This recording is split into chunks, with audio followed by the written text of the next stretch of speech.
Right then, welcome back to episode 3 of the Newcastle United Career Mode series. You'll see us there sitting 13th in the league, 3 games in. We're going to look to get 5 games done and played today. Of course, we're not making any transfers during this window. We have an away game in the league to Southampton. Then we go to host Aston Villa, go to Wolves, Swansea in the Cup, and then we'll finish it off last game with Man City in the league. In terms of anything that we've been doing in between the episodes, one thing I did do is I put 2 players on a development plan. Those 2 being Ryan Fraser, who is on a 4-week plan to become an attacking midfielder, as we're playing him in the lamb position, and then Matty Longstaff, who's on I think an 80-week plan to become a defensive midfielder. Yes, 79-week plan. But playing him there might speed that up. Nonetheless, we have 2 days to simulate, and then we will visit St Mary's to play Southampton.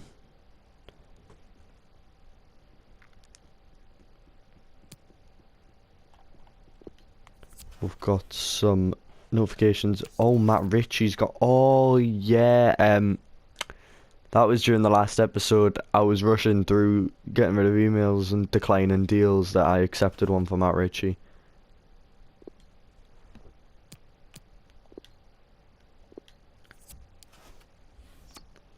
I'm not sure that he's even in the team. No, he's not. Was he on the bench? Yeah, he must have been. So we'll pull Toure off for... I guess if it was Ritchie, we can bring on like Longstaff because we don't have another midfielder.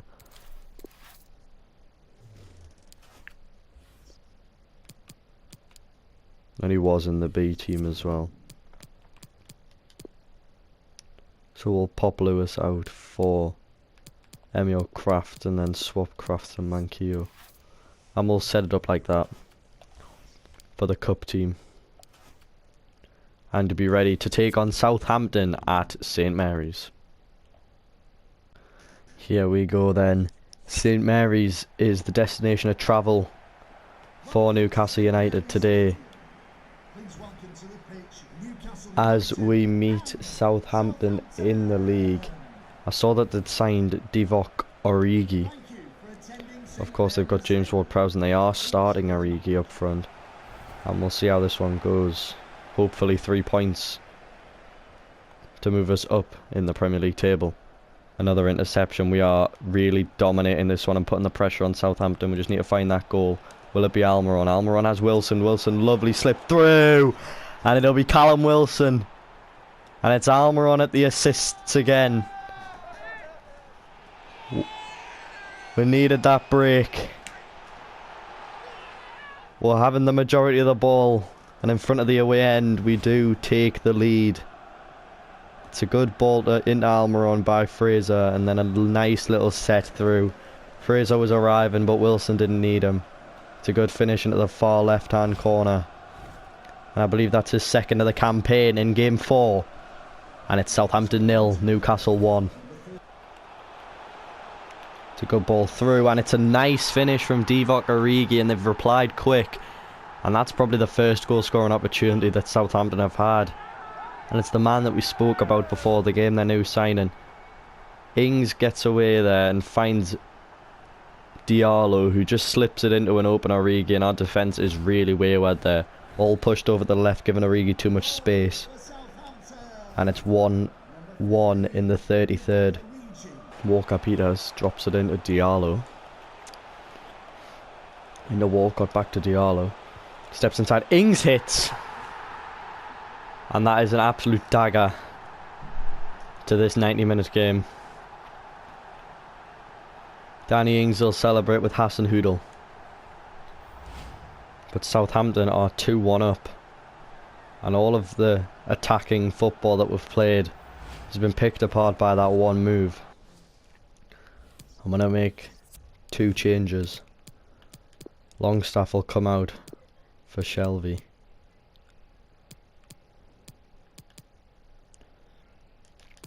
Everyone else on the bench is a bit tired, but we're going to bring Joe Linton on. Out left for Fraser to try and offer a physical presence in the attack and try and break the Southampton defence down. No way, come on. He's booked him. That's never a penalty. That's absolutely never a penalty. Look at this. Wraps the leg round. He's won the ball. He has the ball with him. I'm understandably fuming on the sideline. It's Ings versus Dubravka, and Dubravka comes out on top. It's a lovely penalty save from the Newcastle #1, and that one will deny the 2-goal cushion for now. It's a lovely save from Dubravka, and he does well to turn it wide as well. And there's another one, and it's scrappy at the back, and we are left in ruins at St Mary's. Something's got to pick up. Yeah, Lascelles gives it away, and then the slip through gives Origi his second. Games like this are infuriating because throughout the league this will matter, and in the first 20 minutes or so we could have been 2 or 3 goals up and then been sitting pretty trying to add to our goal difference this game, but instead it's ended up being an uphill battle ever since the equaliser, and they end up taking home all 3 points, and we come out of the 4th fixture still only on 3 points. So in terms of the next fixture against Aston Villa, we are changing it up to a 4-4-2 holding. Longstaff and Hayden will play defensive midfield with Fraser left mid, Almore and right mid, Wilson and Sir Maximin up front. We're going to try to give Wilson a bit of support up top and play inverted wingers. Along with that, we do host the Claret and Blue Army, Aston Villa, who are sitting in 7th place currently. No new signings there. Oh, and Mbemba, actually, former Newcastle player at that. We'll get into this one at St James's Park. Here we go then, rainy day at St James's. Newcastle United take on Aston Villa.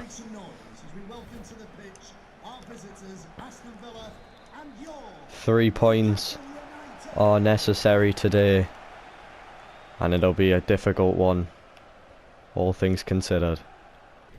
We have absolutely dominated from start to finish in this half. 7 shots, 4 on target, 68% possession to no shots at all from Aston Villa. We'll go into the second, but we are absolutely leathering them all over.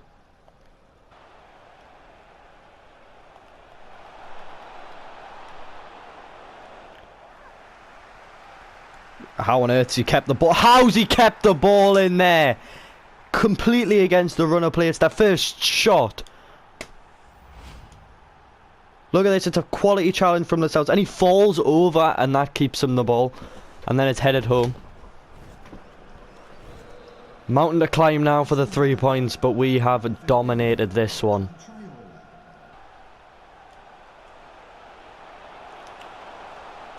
Lovely inside. Wilson's the man who's the target, and it's in. It is a rapid reply from Newcastle.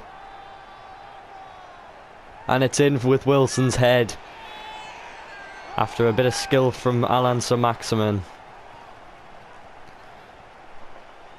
St James's Park erupts. Emi Martinez in displeasure.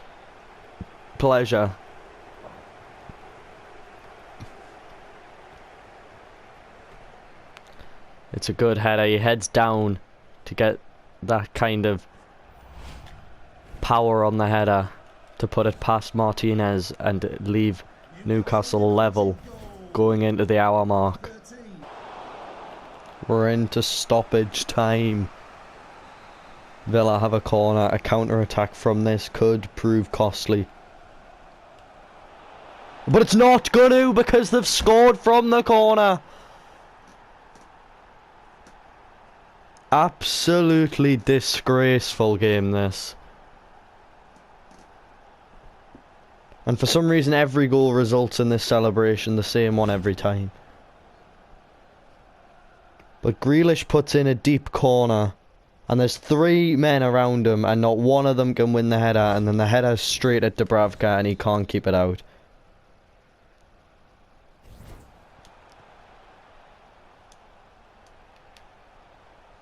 And it's ran out of play by Fraser. And the game ends 2-1 to Aston Villa. And we are starting in true Newcastle fashion. 5 games, sorry, 1 win, no draws. And it's not long until the job starts to be in question realistically. So we have made a new addition to our youth system. It is Alfonso Branco, Portuguese wide midfielder. He's 15 years of age, he's 78 to 94 potential, and he looks very, very nice. Not quite as nice as Elliot Burgess is looking. Well, looking in terms of stats, he's clearly not looking very nice without his chest and with the red card in hand. And he'll come up to the first team in January for a loan move. But right now, the focus is on the next Premier League match. So here we go. Newcastle United versus Wolverhampton Wanderers. I do not like that kit selection.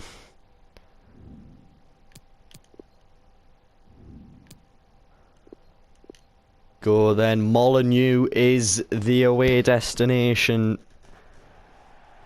for us to take on Wolves in the Premier League.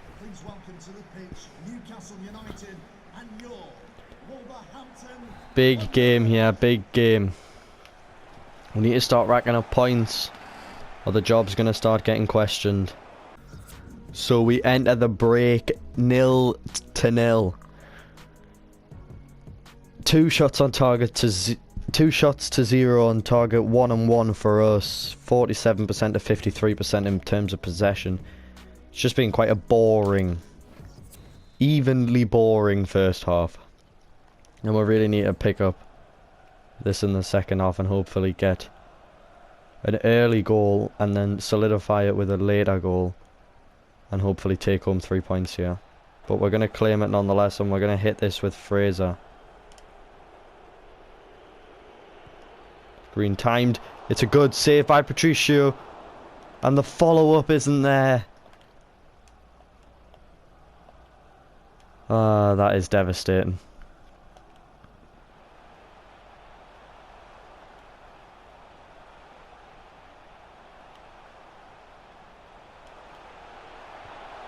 He's a mile offside.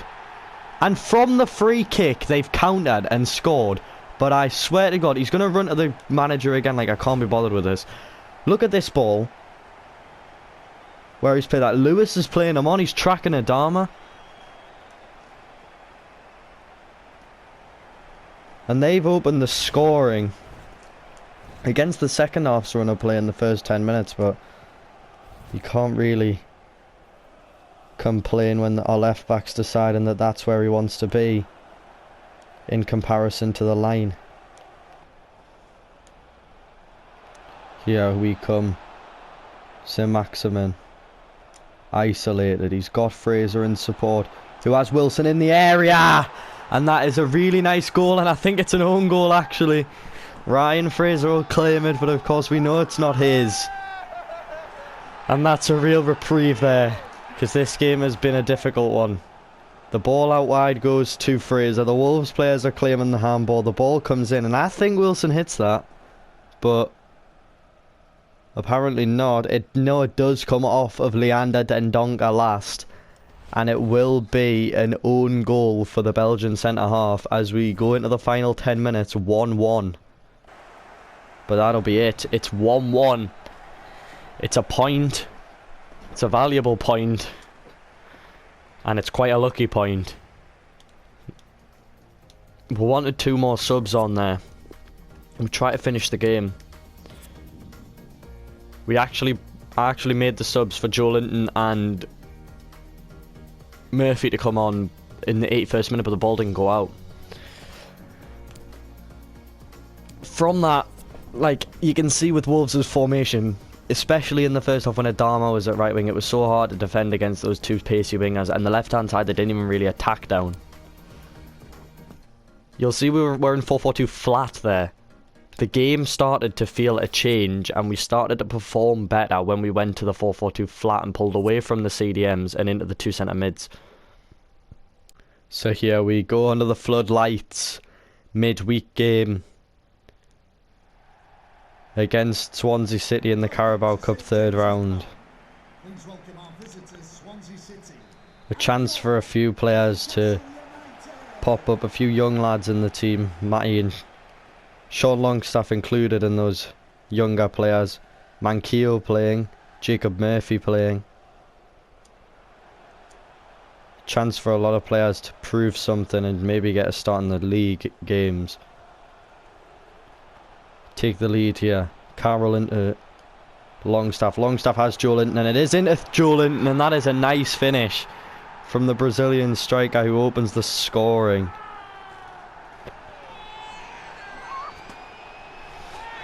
And this is so far so good in the Carabao Cup in this 4-4-2 formation.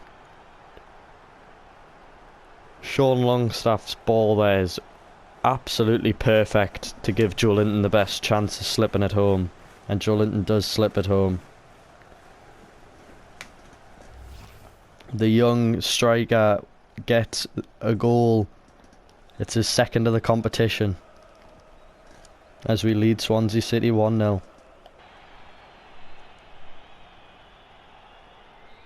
And that's all she wrote. Newcastle advance. Swansea go out. Joe Linton's opener the difference. Lovely ball from Longstaff and a good finish as well from Joe Linton. Not the flashiest of performances, but it got the job done. Watford go out. So does Sheffield and Bournemouth. So we will be testing out this 4-4-2 flat formation. One change from the side that drew Wolves. Shelvey's in for Hayden. Hayden drops down to the bench. And it's a home game, and it's to Manchester City. City are actually 14th and not doing too well in the league. So this could be a big 3 points if we can pick it up. However, it is still Man City. They still have Rajanine goaling now, apparently. They apparently play 5 at the back. Oh well, 4-3-3 actually, but you know, that Hold and Rodri role. We'll see how we can do. It's at St James's Park, and it's game on. Here we go then. An afternoon on Tyneside, and it's Manchester City, the visitors. Welcome to St James's Park. Huge game. Manchester City and your Newcastle United. 3 points would be unbelievable to catapult our momentum and get something on the board to go along with the 4 we have already. It could move us up as high as 12th if we can take the victory, but we're just going to have to take it as it comes and hopefully take home a victory here.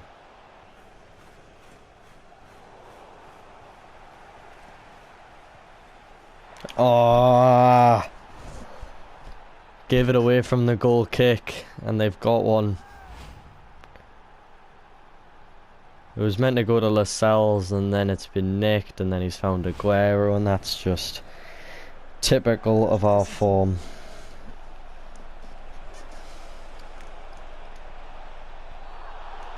And that is absolutely appalling. The refereeing decisions on this game sometimes are just... there's no words. How on earth is he giving that as a penalty? I mean, we'll see if Dubravka can keep this one out. And he's gone straight down the middle. It's 2-0 and Aguero's got them both. And he loves coming to St James's. And you can see why. Number 10, Sergio Aguero.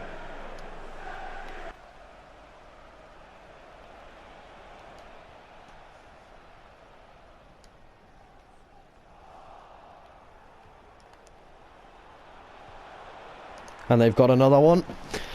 And it's the man that we mentioned at half time. Manchester City player.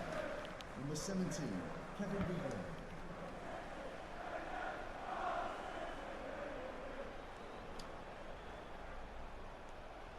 Sir Maximin's gone through them all.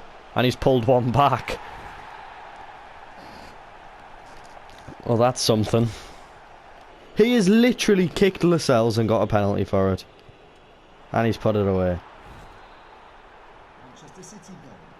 Number 17, Kevin De Bruyne. Awful. We're definitely having a re-evaluation of the team next episode, because this episode's been abysmal. So after 7 Premier League games, we are 16th in the league.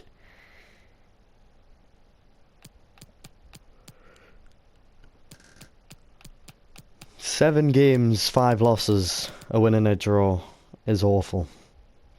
But we'll go again next episode and try and change the form. Leave a like, subscribe if you're not. I'll catch you later. Goodbye.